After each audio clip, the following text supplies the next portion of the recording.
Hoy para ustedes, de Haruki Murakami, deseo leer el tercer relato de los 7 que componen el libro Hombres sin Mujeres, y lleva por título Un órgano independiente. Haruki Murakami ofrece a los lectores 7 relatos en torno a la soledad que precede o sigue a la relación amorosa. Hombres que han perdido a una mujer o cuya relación ha estado marcada por el desencuentro. Asisten inermes al regreso de los fantasmas del pasado. Son incapaces de establecer una comunicación plena con la pareja o ven extrañamente interrumpida su historia de amor. Otros experimentan atormentados amores no correspondidos o incluso, como en el relato protagonizado por una metamorfosis kafkiana, desconocen todavía los mecanismos del afecto y del sexo. Sin embargo, las verdaderas protagonistas de estos relatos, llenos de guiños a los Beatles, el jazz, Kafka, las mil y una noches o en el caso del título Hemingway, son ellas, las mujeres, que, misteriosas, irrumpen en la vida de los hombres para desaparecer, dejando una huella imborrable en la vida de aquellos que las han amado o de los que, al menos, intentaron amarlas. Un órgano independiente. Existe una clase de personas que, debido a una excesiva despreocupación, a sus pocos desvelos, se ven obligadas a llevar una vida sorprendentemente artificiosa. No hay muchas, pero a veces, cuando menos se lo espera, uno se topa con una de ellas. El Dr. Tokai pertenecía a esa clase de personas.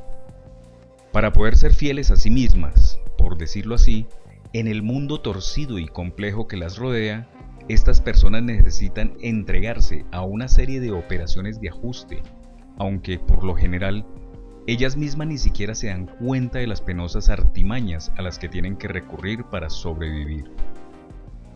Están convencidas de que viven de un modo totalmente natural y honesto, sin trampas ni máscaras, y cuando, por algún capricho del destino, un rayo de luz especial procedente de alguna parte se filtra e incide sobre lo artificial o lo antinatural de su comportamiento, la situación adopta a veces un cariz trágico y otras cómico.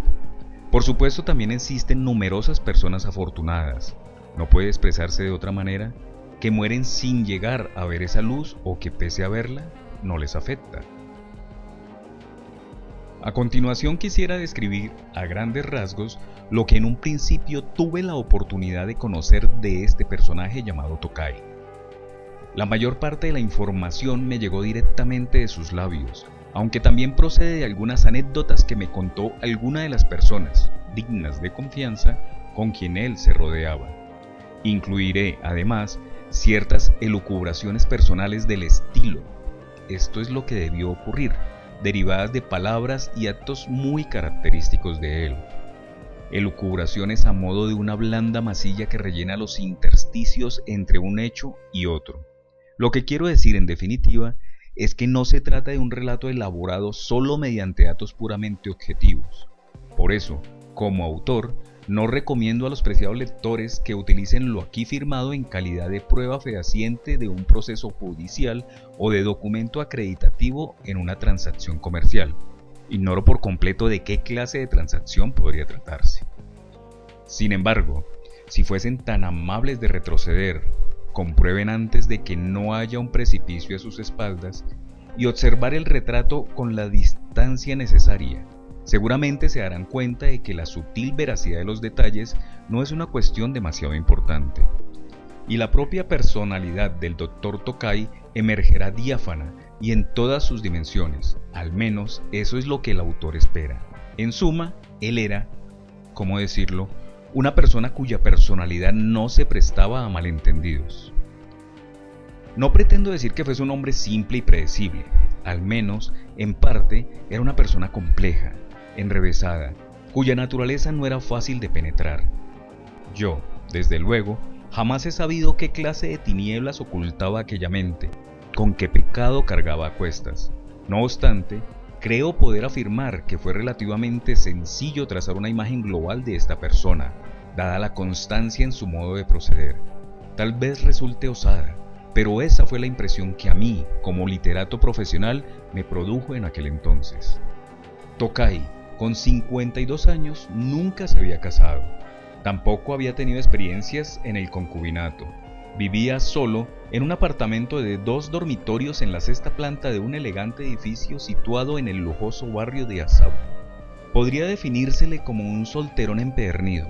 Cocinaba, hacía la colada, planchaba, limpiaba y, en general, llevaba a cabo todas las tareas domésticas sin problemas. Y 2 veces al mes confiaba en los servicios de una empresa de limpieza profesional. Siempre había sido amigo de la pulcritud y no le amargaban los trabajos del hogar. Si la ocasión lo requería, también sabía preparar cócteles deliciosos y podía cocinar cualquier plato, desde un nikujaga hasta un suzuki en papillote, como suele decir con la mayoría de esta clase de personas. Básicamente todo lo que preparan está bueno, pues no escatiman en gastos a la hora de comprar la materia prima. Aquí viene una nota del autor en donde nikujaga significa guiso popular hecho de carne, patatas y otros ingredientes, y suzuki es un pescado de carne blanca. Prácticamente jamás se había sentido incómodo por el hecho de no tener a una mujer a su lado, ni se aburría ni se entristecía por tener que dormir solo. Al menos hasta cierta ocasión, cabe decirlo. Era cirujano plástico de profesión. Dirigía la clínica de cirugía estética Tokai, en Roppongi. La heredó de su padre, que ejercía el mismo oficio. Como es evidente, tenía muchas oportunidades de conocer mujeres. No puede decirse que fuera guapísimo, pero sus facciones eran bonitas. Jamás había pensado en someterse él mismo a una operación estética. La clínica iba viento en popa y al final del año se embolsaba una importante suma. Procedía de una buena familia y era de modales refinados, culto y un buen conversador. Todavía conservaba el cabello, pese a que habían empezado a acentuársele las canas, y aunque hubiera acumulado aquí y allá un poco de grasa de más, se aplicaba con entusiasmo en el gimnasio para mantener a la medida de lo posible el físico que tenía de joven. De modo que, a pesar de que esta franca afirmación pueda suscitar cierta aversión por parte de mucha gente, nunca le habían faltado mujeres con quienes relacionarse. Por algún motivo, Tokai jamás, ni siquiera de joven, había deseado casarse y formar un hogar. Tenía la extraña convicción de que no estaba hecho para la vida conyugal, así que siempre había procurado evitar a las mujeres que buscaban una relación con la idea de contraer matrimonio, por muy atractivas que fuesen. En consecuencia, cuando elegía un amante se limitaba por lo general a mujeres casadas o a mujeres que ya habían encontrado el amor de su vida. Mientras mantuviera esas coordenadas, nunca se daría la circunstancia de que su pareja anhelase casarse con él. En otros términos más fáciles de entender, Tokai era siempre para ellas un mero amante número 2, un práctico novio para los días de lluvia o una convincente pareja con quien cometer una infidelidad. Y a decir verdad, esas relaciones eran precisamente las que mejor se le daban y con las que más a gusto se sentía. Cualquier otra relación de pareja que, por ejemplo, se le exigiera al otro cargar con alguna responsabilidad, fuera cual fuese, siempre le causaba cierta incomodidad. Nunca le había afligido que dichas mujeres se acostasen con otros y no solo con él. Al fin y al cabo, un cuerpo no es más que un cuerpo. Tokai, principalmente desde su condición de médico, así lo creía, y ellas, principalmente desde su condición de mujer, en general, así lo creían también. A Tokai le bastaba con que pensaran solamente en él cuando estaban con él. Qué pensaban o qué hacían el resto del tiempo era un asunto personal y exclusivo de ellas, que a Tokai no le incumbía.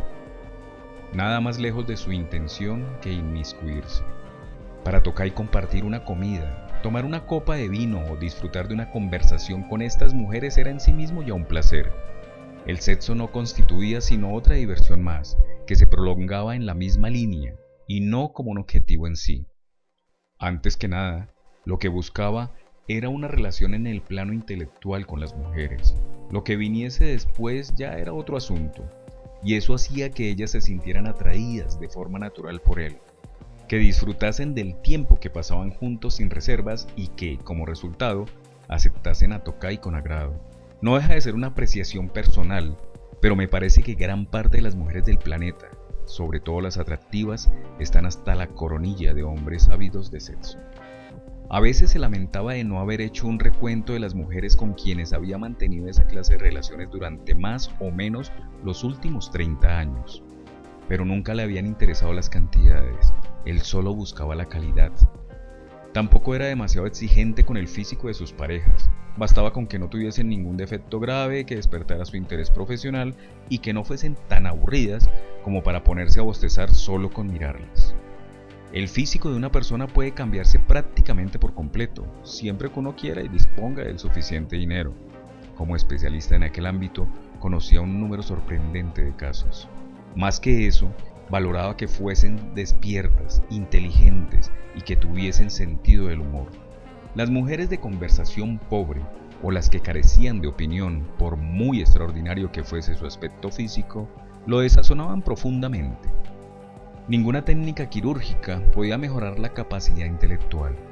Disfrutar de una conversación durante una comida con una mujer encantadora e inteligente, entablar una animada charla mientras se acariciaban metidos en la cama, Tokay atesoraba esos momentos como los más preciados de la vida. Jamás había tenido que superar ningún problema importante en las relaciones con las mujeres. Los empalagosos conflictos emocionales no eran de su agrado. Cuando por alguna circunstancia esa funesta nube negra asomaba por el horizonte, él se retiraba hábil e inteligentemente sin atizar el fuego ni herir en la medida de lo posible a la mujer en cuestión. Con la misma rapidez y naturalidad con que una sombra se funde con el crepúsculo a medida que éste avanza, como soltero veterano que era, dominaba la técnica. La ruptura de sus amantes se producía casi de forma regular. La mayoría de las solteras que ya tenían novio, llegado el momento, le anunciaban: «Lo siento mucho, pero ya no podré volver a verte. Dentro de poco nos casamos». Eran muchas las que decidían casarse justo antes de cumplir los 30 o los 40, como los calendarios que se venden bien a finales de año. Tokay siempre reaccionaba a esos anuncios con serenidad y una sonrisa empañada por su exacta dosis de tristeza. Lo lamentaba, pero se resignaba. Aunque no estuviese hecha para él, la institución del matrimonio era, a su manera, sagrada. Debía respetarla. En tales ocasiones, les compraba costosos regalos de boda y las felicitaba. «Enhorabuena, ojalá seas muy feliz, te lo mereces, porque eres una mujer inteligente, bella y encantadora». Y era honesto con sus sentimientos. Ellas, quizá, por pura simpatía, le habían ofrecido momentos magníficos y una valiosa parte de sus vidas. Solo por eso ya tenía que estarles agradecido de corazón. ¿Qué más podía pedir? Sin embargo, alrededor de un tercio de las mujeres que contraían felizmente el sagrado matrimonio los llamaban de nuevo por teléfono al cabo de unos años y lo invitaban con voz jovial: «Escucha, Tokay, si te apetece, ¿por qué no volvemos a salir por ahí?». Entonces reanudaban una agradable, aunque poco sagrada relación. Así tenía lugar el tránsito de una relación entre solteros despreocupados a otra un poco complicada, pero con todo dichosa, entre un soltero y una mujer casada. Aunque en realidad lo que hacían seguía siendo prácticamente lo mismo, solo aumentaba un poco el nivel de artificiosidad. De esas mujeres a las que dejaba de ver porque se habían casado, 2/3 no volvían a ponerse en contacto con él. Seguramente llevaban una tranquila y satisfactoria vida matrimonial. Sin duda, se habrían convertido en excelentes amas de casa y habrían tenido varios niños. Los maravillosos pezones que una vez se habían acariciado con suavidad, ahora debían de amamantar a un bebé. Aún así, Tokay se alegraba de ello. Casi todos sus amigos estaban casados. También tenían hijos. Tokay había estado varias veces en sus casas, pero jamás había sentido envidia. De niños, todavía eran encantadores a su manera, pero al llegar a secundaria y al instituto, odiaban a los adultos casi sin excepción. Se volvían agresivos, se metían en líos a modo de desquite y mortificaban despiadadamente los nervios y el aparato digestivo de sus padres. Por otra parte, los progenitores solo tenían en mente que los niños accediesen a colegios de élite, siempre andaban irritados por las notas, y las discusiones matrimoniales en que se culpaban de todo mutuamente se eternizaban. En casa, los niños apenas abrían la boca, se encerraban en sus habitaciones, donde o bien chateaban interminablemente con sus compañeros de clase, o bien se enganchaban a algún juego pornográfico inclasificable. Fuera como fuese, Tokay jamás había deseado tener unos hijos así, aunque todos sus amigos intentasen convencerlo al unísono. Digas lo que digas, los hijos son una bendición. Aquel reclamo no le afectaba ni le resultaba creíble. Seguramente querían hacerle cargar a él con el peso que ellos llevaban. Creían que todos los seres humanos tenían la obligación de pasar por un calvario idéntico al que vivían ellos. Yo mismo me casé siendo aún joven y desde entonces he llevado una vida matrimonial ininterrumpida, pero da la casualidad de que no tengo hijos y que por lo tanto entiendo en cierta medida su punto de vista, aunque percibo en él un leve prejuicio esquemático y una exageración retórica. Incluso creo que casi tiene razón. Por supuesto, no todos los casos son tan trágicos. En este ancho mundo existen también, por lo general con la misma frecuencia que un hat-trick en un partido de fútbol, hogares bonitos y felices en que sus padres e hijos mantienen una buena relación de principio a fin. Pero si me preguntasen si yo habría llegado a pertenecer a esa minoría de padres felices, no estaría nada seguro, y tampoco me parece en absoluto que Tokay fuera capaz de convertirse en un padrazo. Si tuviera que expresarlo en una palabra sin temor a ser malinterpretado, diría que Tokay era una persona sociable. En él no se detectaba, al menos en apariencia, nada que pudiese afectar a la estabilidad de su temperamento, como tener mal perder, complejos de inferioridad, envidia, prejuicios excesivos, orgullo, obcecación por menudencias, una sensibilidad demasiado acusada o férreas convicciones políticas. La gente que lo rodeaba admiraba su personalidad campechana sin facetas ocultas, lo educado que era y su actitud alegre y positiva. Y esas virtudes de Tokay funcionaban con mayor eficacia y concentración en las mujeres, que representaban más o menos la mitad de la humanidad. Las sutiles atenciones y miramientos que les profesaba eran imprescindibles en un profesional como él, pero en su caso no eran técnicas que hubiera adquirido a posteriori, urgido por la necesidad, sino una cualidad natural e innata, igual que tener una voz bonita o dedos largos. Ese era el motivo, al que desde luego debemos añadir su gran destreza como cirujano, de que prosperara la clínica que dirigía. Siempre tenía numerosas pacientes, pese a que el negocio no se anunciaba en las revistas ni en ningún otro sitio. Como seguramente los lectores sabrán, entre las personas sociables, a menudo uno se topa con seres mediocres y aburridos, desprovistos de toda profundidad. Pero ese no era el caso del cirujano. Yo siempre disfrutaba de la hora que pasaba con él los fines de semana tomándonos una cerveza. Tokay era un buen conversador al que no se le agotaban los temas. Su sentido del humor era práctico y directo sin alusiones complicadas. Solía contarme anécdotas divertidas sobre la cirugía estética, mientras nos dirigiesen, por supuesto, el secreto médico debido, y revelarme numerosos datos interesantes sobre las mujeres. Pero la charla jamás derivaba hacia lo chabacano. Siempre hablaba de las mujeres con cariño y respeto y procuraba no dar información relacionada con la persona en particular. Un caballero es aquel que no habla demasiado de los impuestos que paga ni de la mujer con quien se acuesta. Me dijo un buen día. ¿De quién es esa frase? Le pregunté. Mía. Repuso Tokay sin cambiar de expresión. Eso sí, de los impuestos a veces uno tiene que hablar con su asesor fiscal. Para Tokay, tener al mismo tiempo 2 o 3 novias era algo normal, puesto que ellas tenían a sus maridos o a sus parejas. Daban prioridad a esa parte de sus obligaciones y, como es lógico, el tiempo que le dedicaban a él era reducido.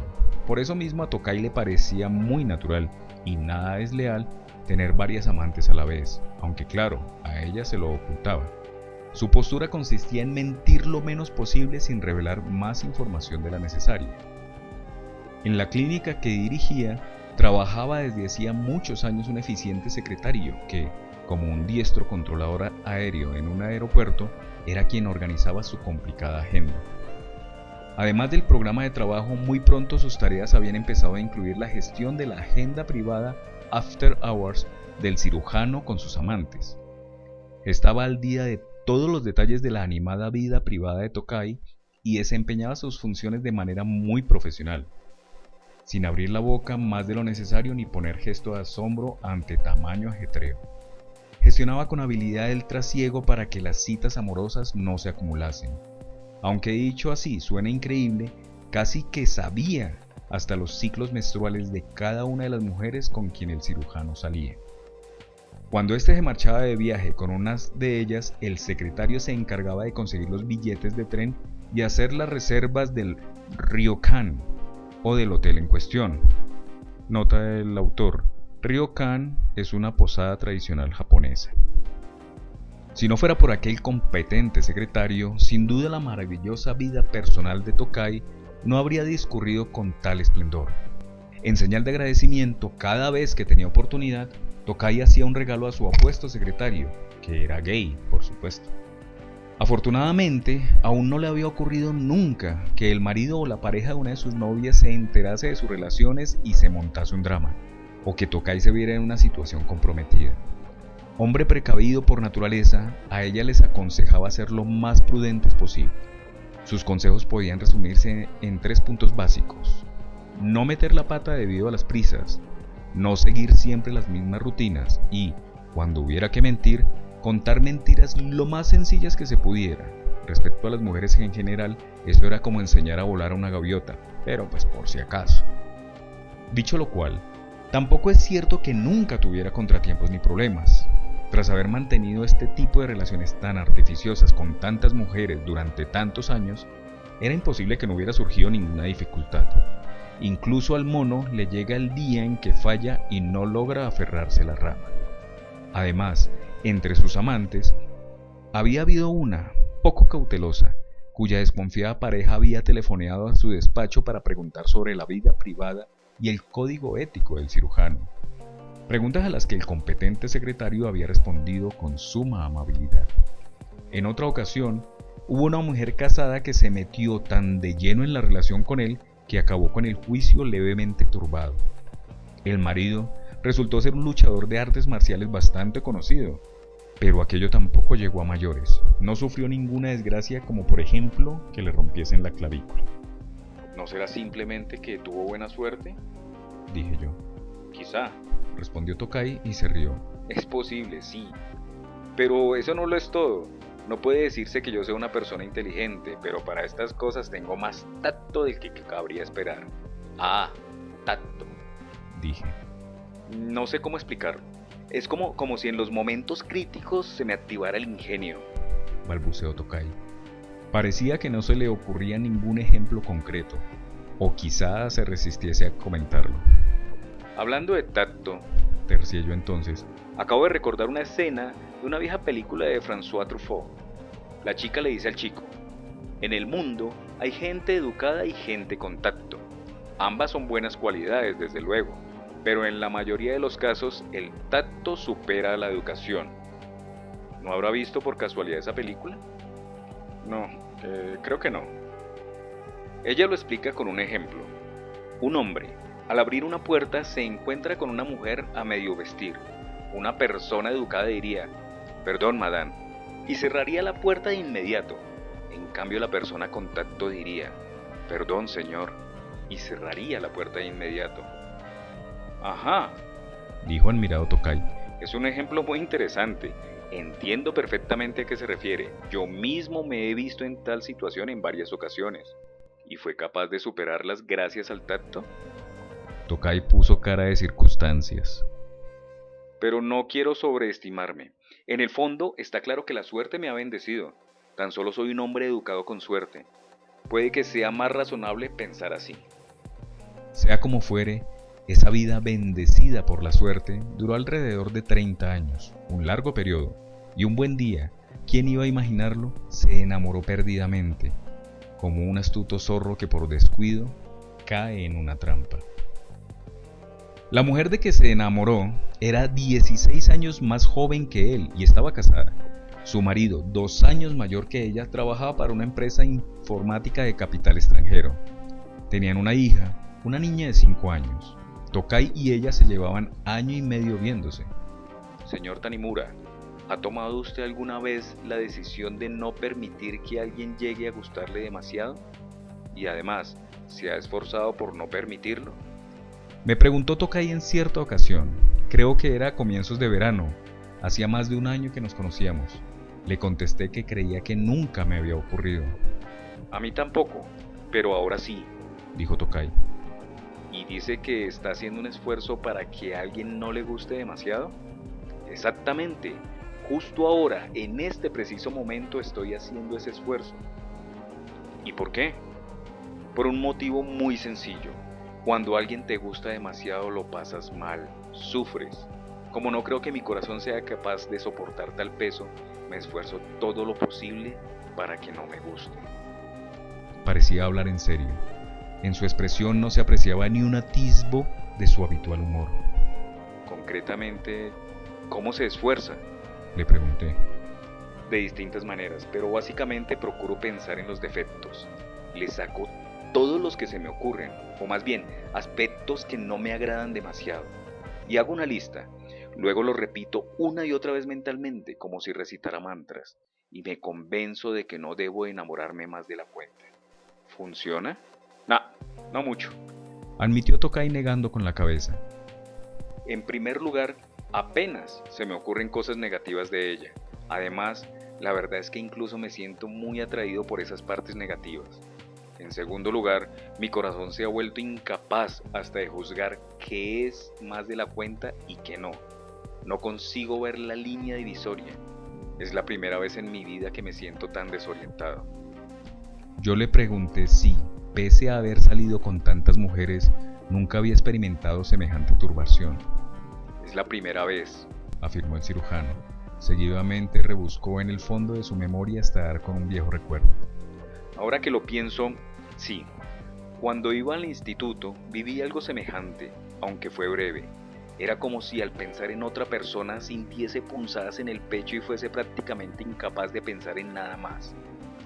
Pero aquello fue una especie de amor no correspondido sin ningún futuro. Lo de ahora es completamente distinto. Ya soy un adulto hecho y derecho e incluso mantengo relaciones sexuales con ella. Y a pesar de todo estoy desconcertado. Tengo la impresión de que si sigo pensando en ella hasta el funcionamiento de mis órganos acabará por alterarse.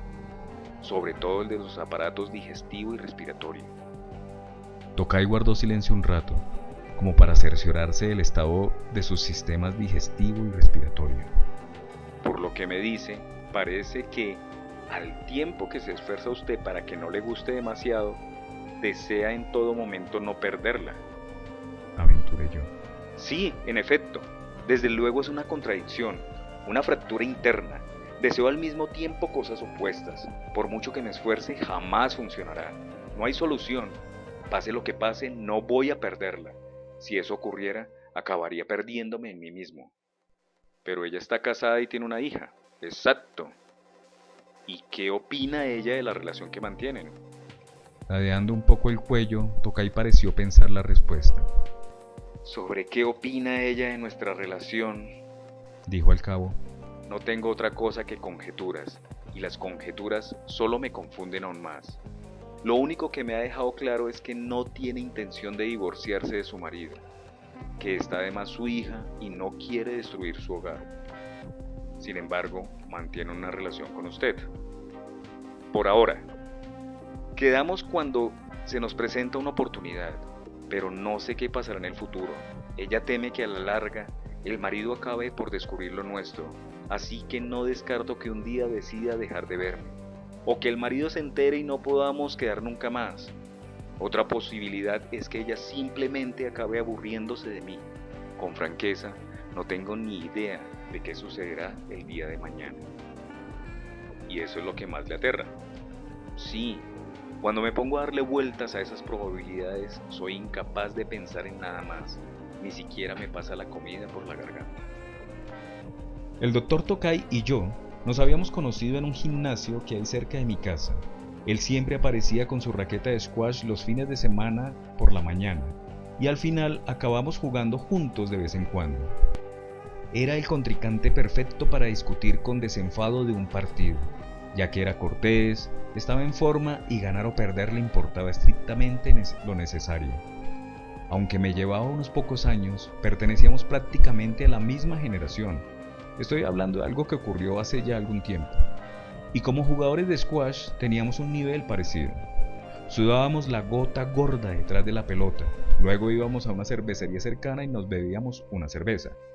Como suele ocurrir con gente de buena familia que ha recibido una buena educación y jamás ha pasado estrecheces económicas, el doctor Tokai pensaba sobre todo en sí mismo, y a pesar de ello, como ya he mencionado, podía mantenerse con él una conversación interesante y amena.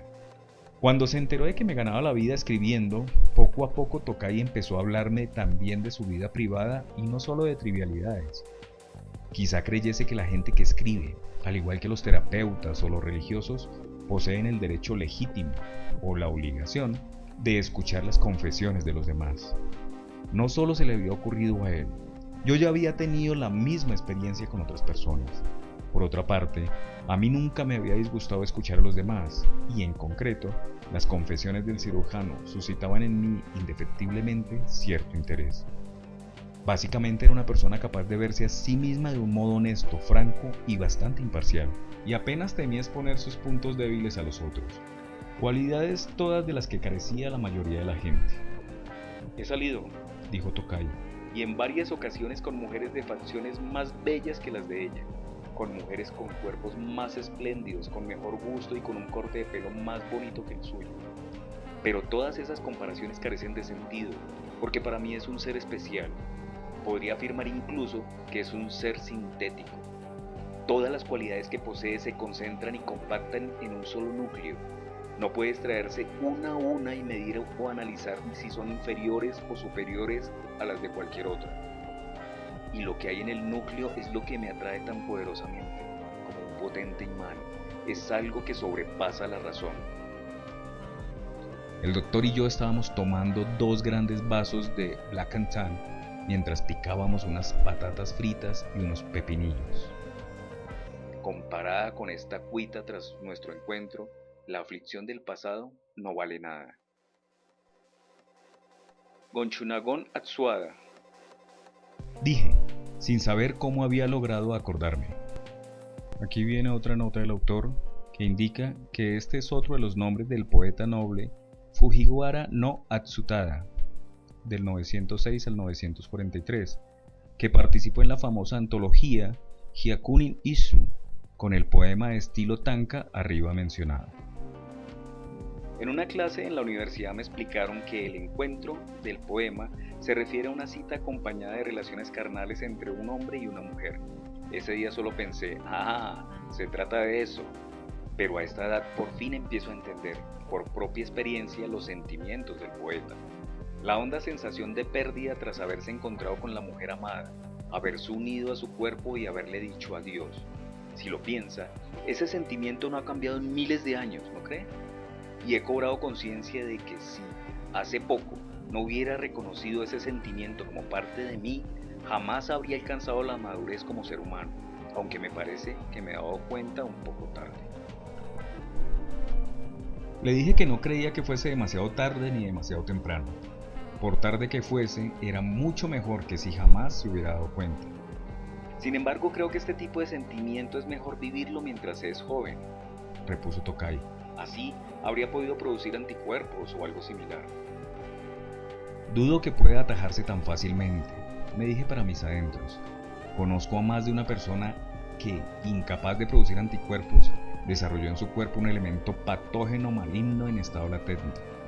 Pero no dije nada, pues la conversación se había alargado. Ha pasado 1 año y medio desde que empecé a verme con ella. Aprovechamos que su marido viaja al extranjero a menudo por motivos laborales para encontrarnos, comer juntos y acostarnos en mi casa. Nuestra relación empezó cuando ella se enteró de que su marido la había engañado con otra. Él le pidió perdón, rompió con la amante y le prometió que nunca más se volvería a ocurrir, pero eso no bastó para aplacar los sentimientos de ella. A fin de recuperar la estabilidad psicológica, por decirlo así, empezó a mantener relaciones sexuales conmigo. Llamarle venganza quizás suena un poco exagerado, pero las mujeres necesitan esa clase de reajuste emocional. Suele ocurrir. Yo no estaba seguro de si realmente solía ocurrir, pero seguía escuchando en silencio. En todo este tiempo hemos disfrutado y nos lo hemos pasado muy bien juntos. Conversaciones animadas, secretos íntimos solo nuestros, largas sesiones de sexo delicado. Creo que hemos compartido bellos momentos. Ella es muy risueña, se ve que disfruta cuando se ríe. pero a medida que la relación ha continuado, poco a poco he ido enamorándome cada vez más profundamente. Ha llegado un momento en que no puedo dar marcha atrás, y en los últimos tiempos me he dado por preguntarme a menudo, ¿qué demonios soy? Como no capté las últimas palabras o las oí mal, le pedí que me las repitiese. Últimamente pienso a menudo en qué demonios soy. Repitió. Es una pregunta difícil. Comenté. Lo es, sí, una pregunta muy difícil, repuso Tocayo, y asintió varias veces como para reafirmar su dificultad. La leve ironía de mi comentario debió de pasarle inadvertida. ¿Qué demonios soy? Prosiguió. Hasta ahora me he desempeñado en mi trabajo de cirujano plástico sin plantearme preguntas. Me formé en el departamento de cirugía plástica de la Facultad de Medicina. Al principio ayudé en el trabajo de mi padre como asistente, pero cuando mi padre empeoró de la vista y se retiró me hice cargo de la clínica. Modestia aparte, creo que soy un buen cirujano. En el campo de la cirugía estética hay de todo, trigo y cizaña, todo es publicidad y pompa, y hay quien a escondidas hace lo que no debe. Pero en nuestra clínica siempre hemos sido honrados y jamás hemos tenido ningún problema grave con nuestros clientes. Como profesional, eso es algo que me enorgullece. Además, tampoco me quejo de mi vida privada. Tengo amigos y de momento estoy sano. No sufro achaques. Disfruto de la vida a mi manera, pero en los últimos tiempos no dejo de preguntarme qué demonios soy. Bastante seriamente. Si me despojaran de mi carrera y de mis habilidades de cirujano plástico, si perdiese el confortable estilo de vida que llevo y sin mayor explicación me arrojasen al mundo desnudo, ¿qué demonios sería? Tocay me miró a los ojos, como esperando mi reacción. ¿Por qué le ha dado de repente por pensar en esas cosas? Pregunté.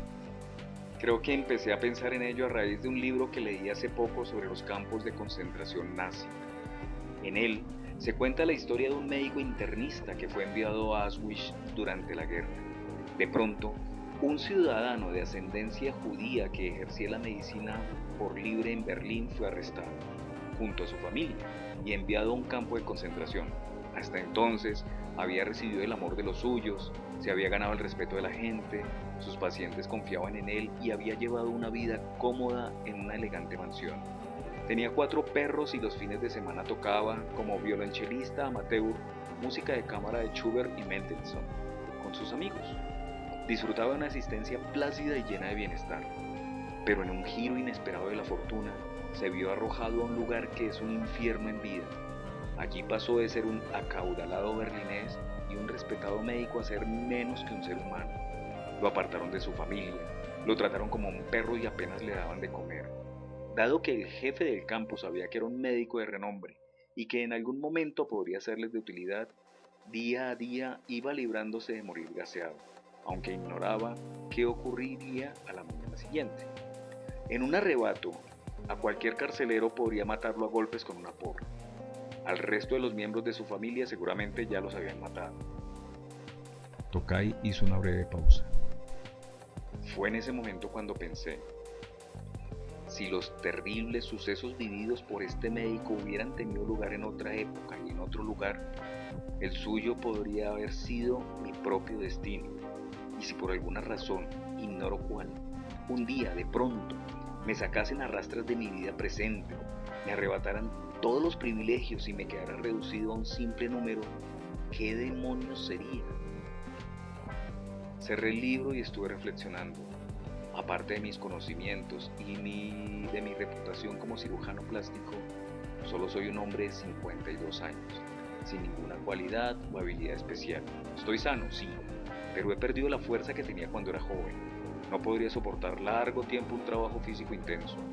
Si tuviese que nombrar algunos de mis méritos, como mucho podría decir que sé elegir buenos Pinot Noir, que conozco unos cuantos restaurantes, algunos locales de sushi y bares en que me trataban a cuerpo de rey, que sé escoger complementos elegantes cuando tengo que hacer un regalo a una mujer y que toco un poco el piano.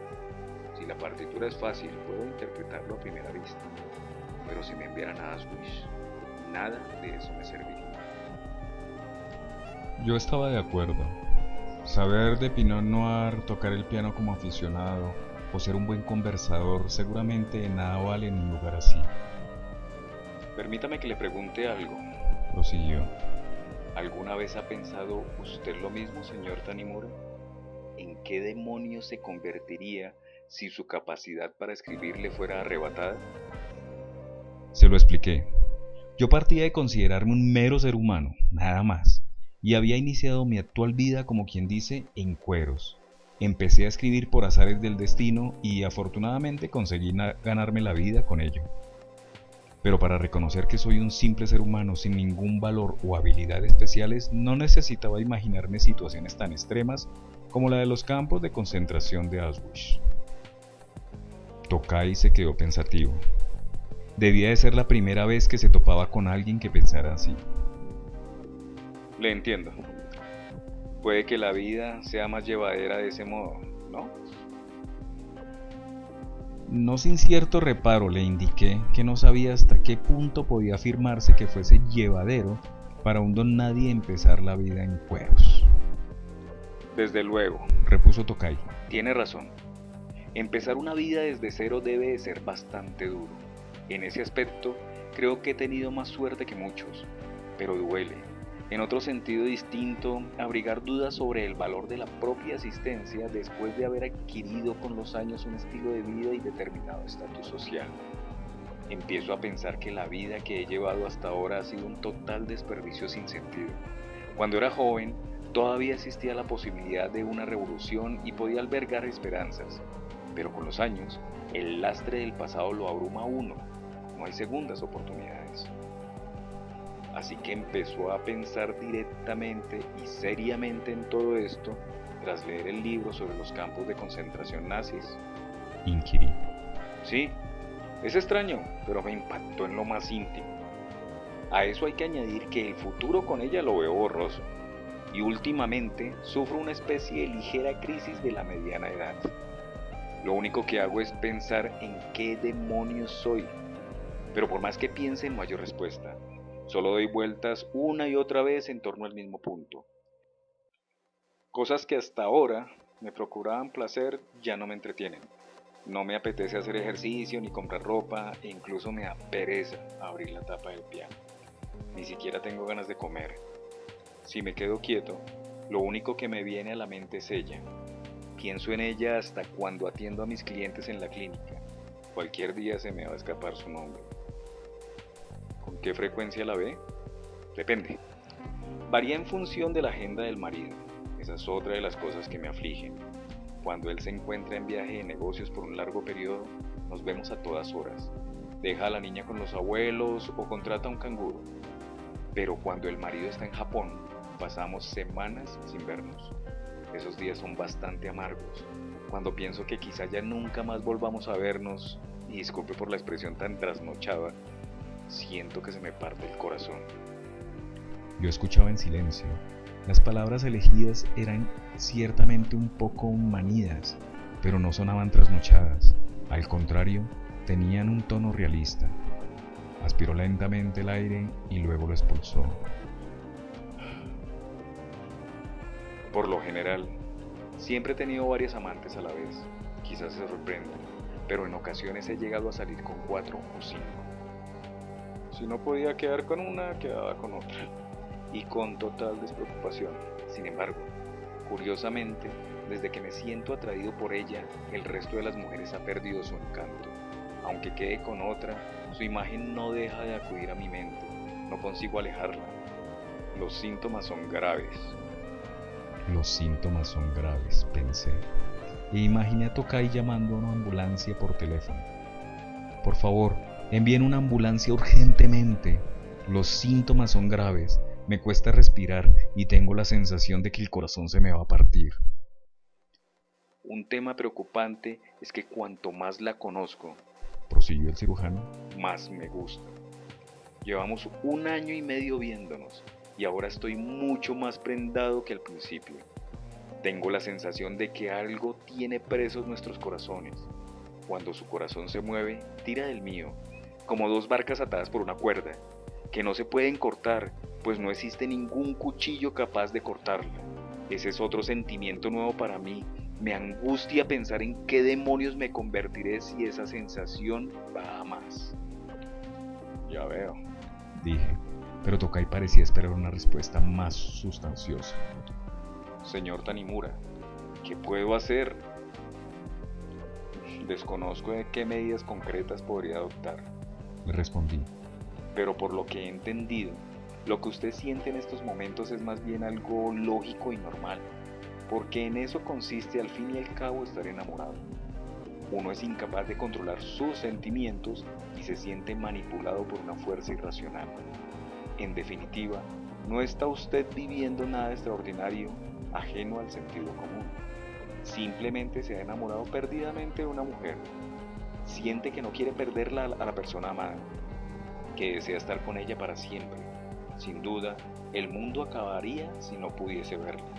Son sentimientos naturales que pueden observarse a menudo en los seres humanos. Es un episodio vital normal y corriente. No tiene nada de extraño o anómalo. Cruzado de brazos, el señor Tokai reflexionó sobre lo que acababa de decirme. Algo no le convencía. Quizá le costaba entender el concepto de un episodio vital normal y corriente. O a lo mejor en realidad el suyo sí desviaba un poco del comportamiento que asociamos con estar enamorado. Al apurar las cervezas, cuando nos disponíamos a marcharnos, me hizo una confesión. Señor Tanimura, lo que más temo y más me confunde es esa especie de rabia que siento. ¿Rabia? Repuso un tanto sorprendido. No me parecía que ese sentimiento casara con la personalidad de Tokai. ¿Rabia hacia qué? Él negó con la cabeza. No lo sé. No se trata de rabia hacia ella, de eso estoy seguro. Pero cuando no la veo, cuando es imposible que nos veamos, noto crecer la rabia en mi interior. Ni yo mismo comprendo cuál es su objeto, pero es una rabia tan intensa como jamás he experimentado. Me entran ganas de coger cuanto haya a mi alcance en la habitación y lanzarlo por la ventana. Las sillas, la televisión, los libros, los platos, los cuadros enmarcados, todo. Me importa un bledo darle en la cabeza a alguien viandante y matarlo. Es absurdo, pero en esos momentos lo pienso así. Hasta ahora, naturalmente, he logrado controlarla, pero puede que llegue un día en que sea incapaz de aplacar mi rabia y quizá acabe haciéndole daño a alguien de verdad. Eso me asusta. Preferiría herirme a mí mismo. No recuerdo bien qué le dije. Tal vez le ofrecí unas comedidas palabras de consuelo, porque en ese momento no comprendí qué había querido decir o sugerir con lo de la rabia. Ojalá hubieras dicho algo más coherente o más sólido. Sin embargo, aunque hubiera conseguido articular algo más coherente o sólido, probablemente no habría logrado cambiar el destino que se abatiría sobre el doctor. Tras pagar la cuenta, salimos del local y cada uno se encaminó a su casa. Él se subió a un taxi cargado con la funda de la raqueta y se despidió agitando la mano ya dentro del vehículo. Esa fue la última vez que vi al doctor Tokai.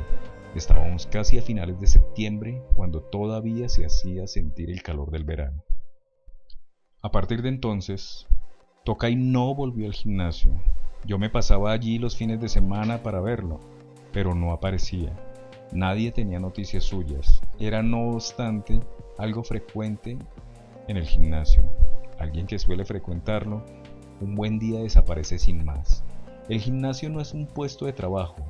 El ir o no ir depende de uno. Por eso no me preocupó, y así transcurrieron 2 meses. Un viernes por la tarde, a finales de noviembre, recibí una llamada del secretario del cirujano. Se presentó como Goto. Su voz era grave y aterciopelada. Me recordó la música de Barry White, esa que suelen poner de madrugada en los programas de radio. Lamento tener que anunciárselo así, por teléfono, pero el doctor falleció el jueves de la semana pasada y el funeral se celebró este lunes, con la asistencia de sus más allegados. ¿Que ha fallecido? Repuse atónito. Si mal no recuerdo, la última vez que lo vi hace 2 meses gozaba de buena salud. ¿Qué le ocurrió? Al otro lado del aparato, Goto guardó un breve silencio. Verá, Dijo al cabo. el doctor me confió algo en vida y me pidió que se lo entregase. Si no es mucha molestia, ¿le importaría que quedásemos? Así podré darle más detalles. Me acercaré a donde haga falta cuando a usted le vaya bien. Le dije que si le parecía bien ese mismo día. Goto respondió que no había inconveniente. Lo cité en una cafetería de una calle paralela a la avenida Aoyama Dori, a las 6. Allí podríamos hablar largo y tendido sin que nadie nos molestara. Goto dijo que no conocía el local, pero que sabría encontrarlo. Cuando llegué a la cafetería, 5 minutos antes de las 6, el secretario ya había tomado asiento y al acercarme a él se apresuró a levantarse. Por su tono al teléfono, me había imaginado un hombre corpulento, pero resultó ser alto y delgado. Tal como le había oído decir a Tokai, era bastante apuesto.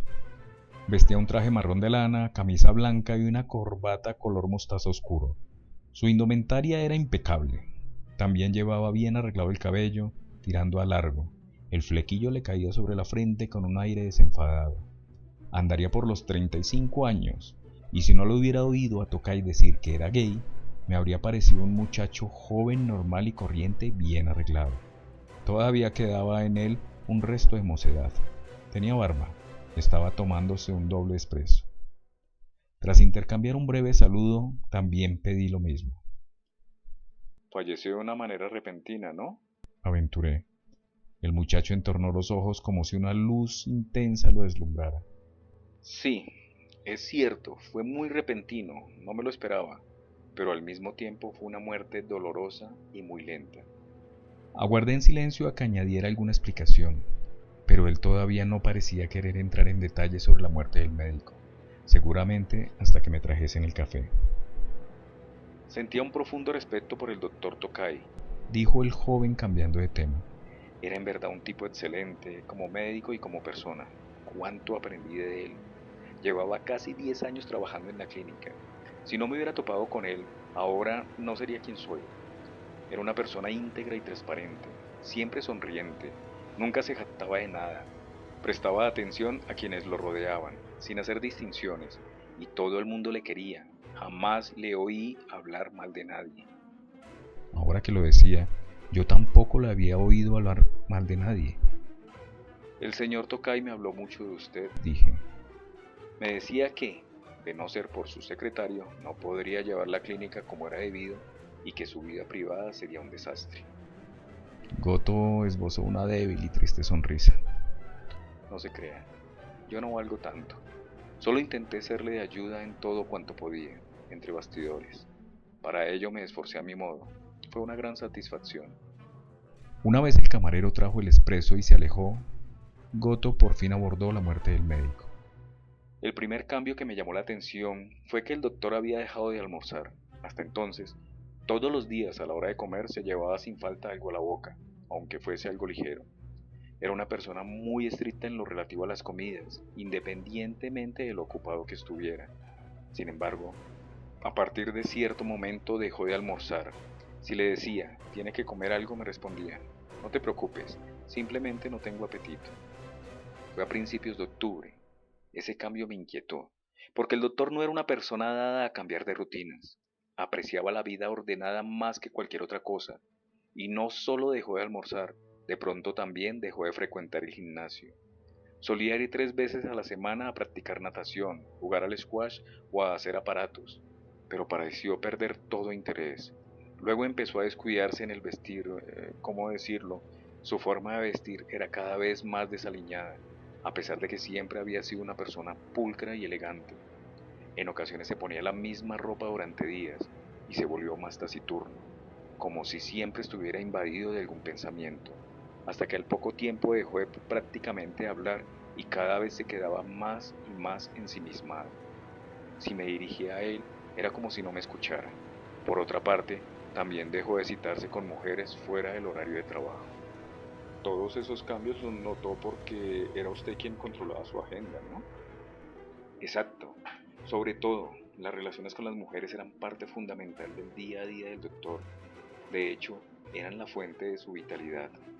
Resultaba muy raro que de pronto todo eso se hubiera quedado en nada. A los 52 años, uno no es precisamente un vejestorio. Sin duda sabrá que el doctor Tokai llevaba una vida bastante activa en lo que a mujeres se refiere. Lo cierto es que tampoco lo ocultaba. No quiero decir que se jactara de ello, sino que era totalmente franco. El joven Goto asintió. Sí, En ese aspecto era muy franco. A mí también me contó muchas historias. Precisamente por eso me extrañaron esos cambios tan repentinos, pero no quiso contarme lo que pasaba. Fuera lo que fuese, lo guardaba para sí como un secreto íntimo. Yo, claro, probé a preguntarle si le había ocurrido algo o si tenía alguna preocupación, pero el doctor se limitaba a negar con la cabeza y no se desahogaba. De hecho, apenas abría la boca, solo iba menguando día a día ante mis ojos. Estaba claro que no se alimentaba lo suficiente, pero yo no podía inmiscuirme en su vida privada. Aunque fuese de talante campechano, no era de los que invitaban a la gente a entrar a su mundo.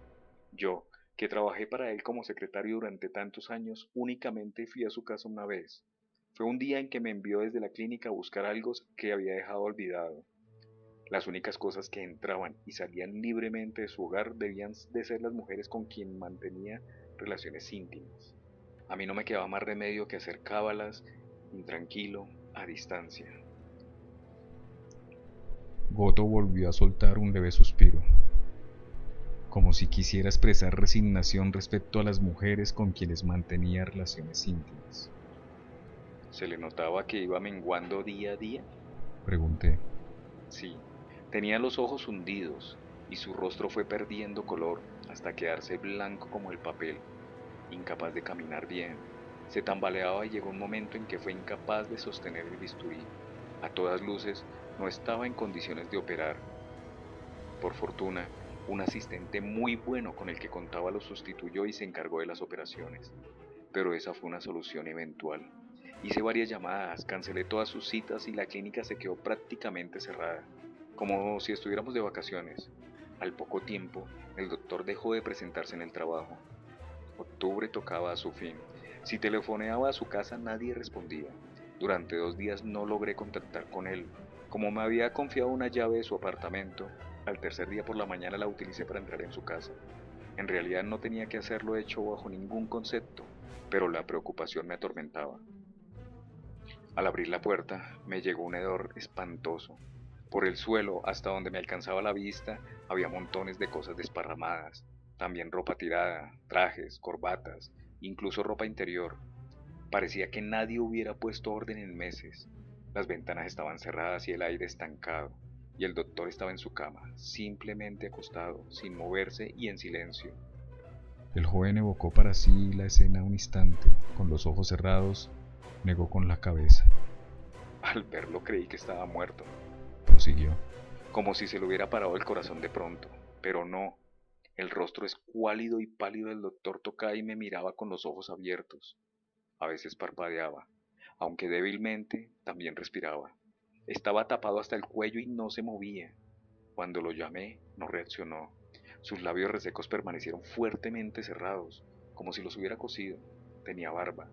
Lo primero que hice entonces fue abrir las ventanas para airear la habitación. Como no parecía que requiriera ninguna ayuda urgente y por lo que se veía tampoco daba impresión de estar sufriendo, decidí ponerme primero a ordenar la habitación. Menudo caos.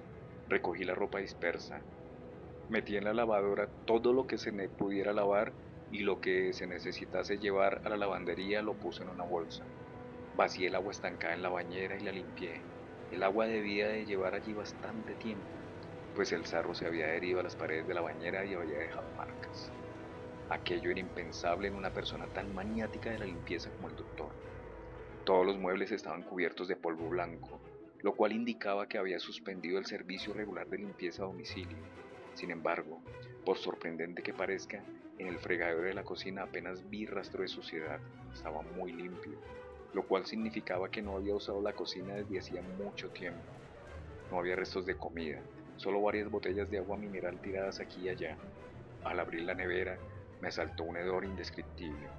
Todos los alimentos estaban en mal estado: tofu, verduras, fruta, leche, sándwiches, jamón y esas cosas. Metí todo aquello en una bolsa grande de plástico y la llevé a los contenedores, en el sótano del edificio. Goto cogió la taza vacía del espresso y la observó un rato desde diferentes ángulos. A continuación alzó la mirada y dijo: Creo que me llevó más de 3 horas dejar el apartamento casi en su estado original. Entretanto, como había abierto las ventanas, el mal olor casi había desaparecido. Con todo, el doctor todavía no había abierto la boca. Se limitaba a seguir mis movimientos con los ojos. Dado a lo demacrado que estaba, parecían más grandes y brillantes que nunca. Sin embargo, eran unos ojos totalmente inexpresivos. Me miraban a mí, pero en realidad no miraban nada. ¿Cómo explicarlo? Solo perseguían algún objeto, como la lente de una cámara semiautomática programada para enfocar cosas en movimiento. Al doctor le daba igual que fuera yo o no, que hacía allí esas cosas. Era una mirada muy triste, nunca la olvidaré. Luego lo afeité con una maquinilla eléctrica, le lavé la cara con una toalla humedecida. No se resistió. Hiciera lo que hiciera, él simplemente se dejaba hacer. Más tarde telefoné a su médico de cabecera. Cuando le expliqué la situación, acudió enseguida. Lo examinó y le hizo unas pruebas sencillas. Mientras tanto, el doctor Tokay seguía sin abrir la boca. Nos miraba fijamente con aquellos ojos vacíos e inexpresivos. Solo eso. No sé cómo explicarlo. Puede que no sea la expresión más apropiada, pero el doctor Tokay ya no parecía estar vivo. Era como si alguien que en teoría debía hallarse bajo tierra y haberse quedado momificado a base de ayunos no hubiera logrado desprenderse del apego a los deseos mundanos y se hubiera arrastrado a la superficie, incapaz de convertirse por completo en momia. Ya sé que es una manera horrorosa de decirlo, pero es exactamente lo que sentí en ese momento. Su alma había desaparecido ya, nada indicaba que fuese a volver, y sin embargo, sus órganos funcionaban de manera independiente, sin rendirse. Esa fue la sensación que tuve. En ese punto negó de nuevo con la cabeza varias veces. Lo siento, creo que me estoy extendiendo demasiado. Iré al grano. En definitiva, el doctor Tokay padecía una especie de anorexia. Se mantenía en vida solo a base de agua sin ingerir apenas alimentos. Bueno, para ser exactos, no era anorexia. Como sabrá, suelen ser las mujeres jóvenes quienes padecen esta enfermedad. Empiezan a dejar de comer porque creen que cuanto más delgadas estén, más guapas van a estar. Y al cabo de un tiempo, perder peso se convierte en el objetivo en sí y prácticamente no comen nada. En los casos más extremos, el ideal de estas chicas es pesar 0 kilos. Por eso no es posible que un hombre de mediana edad sufra anorexia. Pero esos eran exactamente los síntomas del doctor Tokay, solo que, como es evidente, él no lo hacía por razones estéticas. Si dejó de comer, creo que fue porque en realidad la comida no le pasaba por la garganta, literalmente. ¿Mal de amores? Dije. Tal vez algo similar. Contestó el joven secretario. O quizá fuese el deseo de acercarse a ese cero. Quizá quisiera quedar reducido a nada, porque si no una persona no es capaz de soportar el tormento del hambre. Quizá la satisfacción de que por su cuerpo estuviera cada vez más cerca a pesar 0 kilos fuera superior al sufrimiento. Las jóvenes víctimas de la anorexia deben de sentir lo mismo a medida que bajan de peso. Intenté figurarme a Tokay en su cama, ciegamente enamorado y esquelético, como una momia. Pero solo me vino a la cabeza su imagen de persona amante de la buena mesa, jovial, sana y bien vestida. El médico le suministró nutrientes por vía intravenosa y llamó a una enfermera para que se preparase un gotero. Pero el efecto de los nutrientes era escaso y el gotero podía quitárselo él mismo si se lo proponía. Yo tampoco podía permanecer día y noche al pie de su cama. Si lo obligábamos a comer un poco, vomitaba. Ingresarlo en el hospital también quedaba descartado. No íbamos a llevarlo por la fuerza si no quería. En ese momento el doctor Tokay había renunciado a seguir viviendo y tomado de la determinación de aproximarse lo más posible a cero. Ya no podíamos detener el deterioro. Poco importaba qué hiciésemos o cuántas inyecciones le pusiésemos. Solo nos restaba ser testigos, con los brazos cruzados, de cómo el hambre acababa con su cuerpo.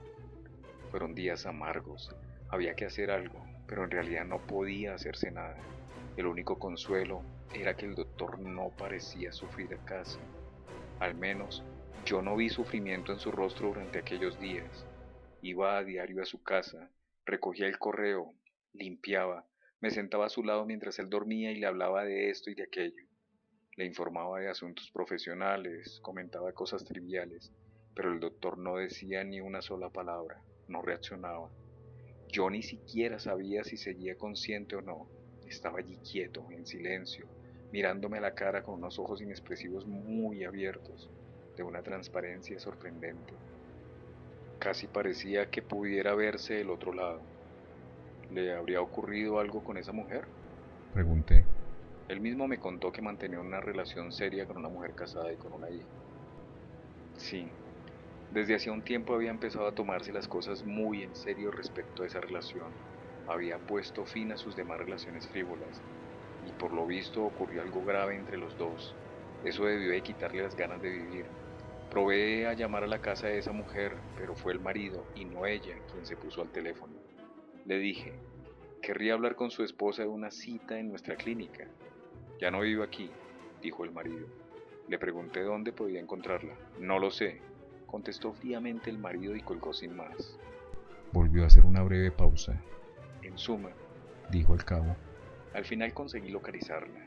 Se había marchado de casa, abandonado a su marido y a su hija, y vivía con otro hombre. Por un instante me quedé sin habla. Me costaba entender todo aquello.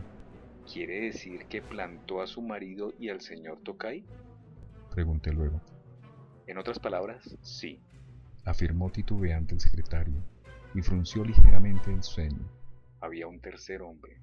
Desconozco los pormenores, pero por lo visto es más joven que ella. Personalmente, algo me dice que se trata de un individuo poco recomendable.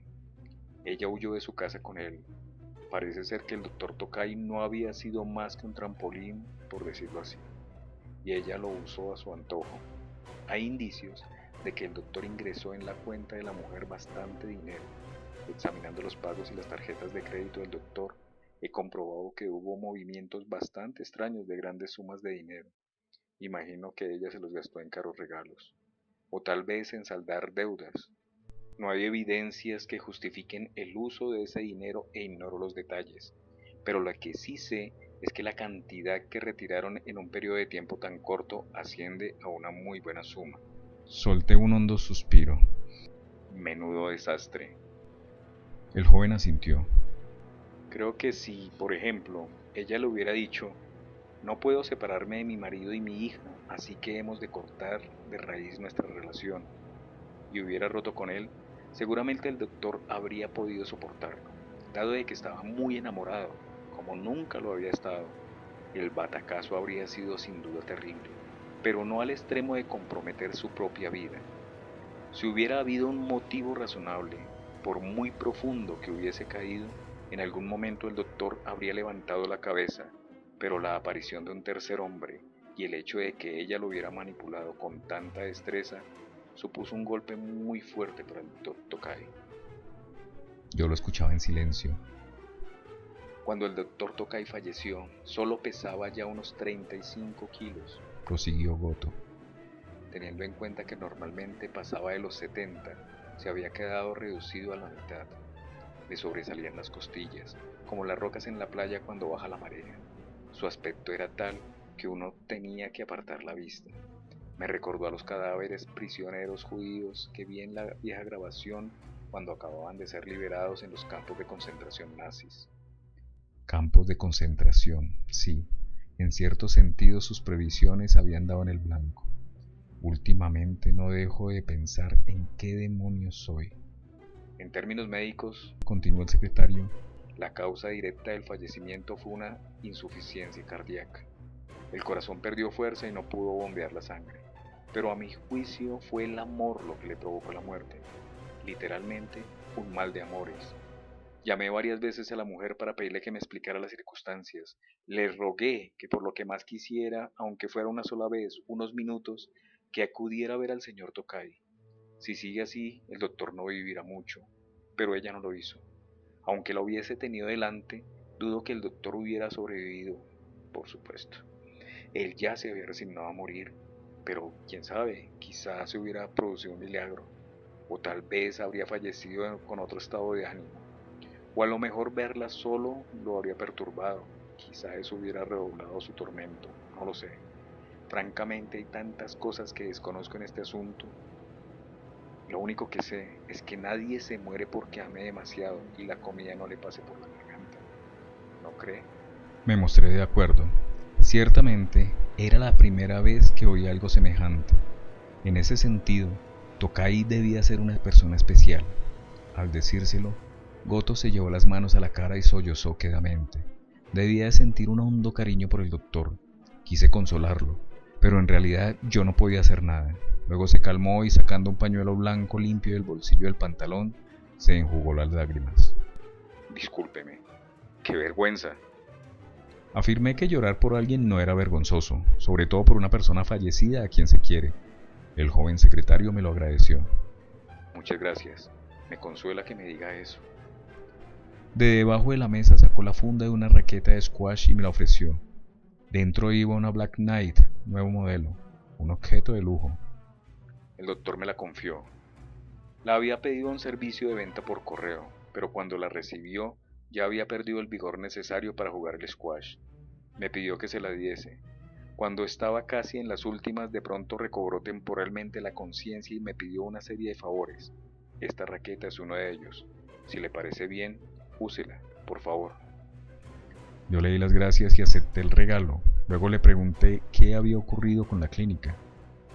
Ahora mismo está cerrada temporalmente, pero creo que o bien se cerrará definitivamente o bien se venderá con todo el mobiliario y equipamiento. Por supuesto, ha habido ya un traspaso y yo todavía he hecho una mano de vez en cuando, pero aún no se ha decidido qué hacer en el futuro. Yo también necesito poner un poco de orden en mi corazón. Ahora mismo, todavía no soy capaz de pensar como es debido. Deseé que el joven secretario se recuperase del trauma y pudiera rehacer su vida. Señor Tanimura, siento incomodarle, Me dijo cuando estábamos despidiéndonos. pero he de pedirle algo. Por favor, acuérdese siempre del doctor Tokai. Era un hombre con un corazón purísimo. Creo que lo único que podemos hacer por una persona fallecida es conservarla en nuestra memoria el máximo tiempo posible, aunque resulte más fácil decirlo que hacerlo. Eso no puede pedírsela a cualquiera. Tienes razón, Convino. acordarse de un muerto durante mucho tiempo es más difícil de lo que la gente piensa. Haré todo lo que pueda por no olvidarme de él. Se lo prometí. Soy incapaz de juzgar si el corazón del doctor Tokai era purísimo o no, pero está claro que en cierto sentido no era un ser normal y corriente, y vale la pena recordarlo. A continuación nos despedimos con un apretón de manos. Por ese motivo, es decir, para no olvidarme del doctor Tokai, escribo estas líneas. Para mí, el método más eficaz de recordar algo es dejarlo por escrito. A fin de no causar molestias a los protagonistas, he modificado un poco los nombres y los lugares, pero los hechos en sí sucedieron casi tal cual se relatan. Ojalá el joven Goto lea este texto, esté donde esté. A menudo me acuerdo de otro detalle relacionado con el doctor Tokai. No recuerdo ya cómo acabamos hablando de ese tema, pero una vez me expuso su opinión sobre las mujeres en general.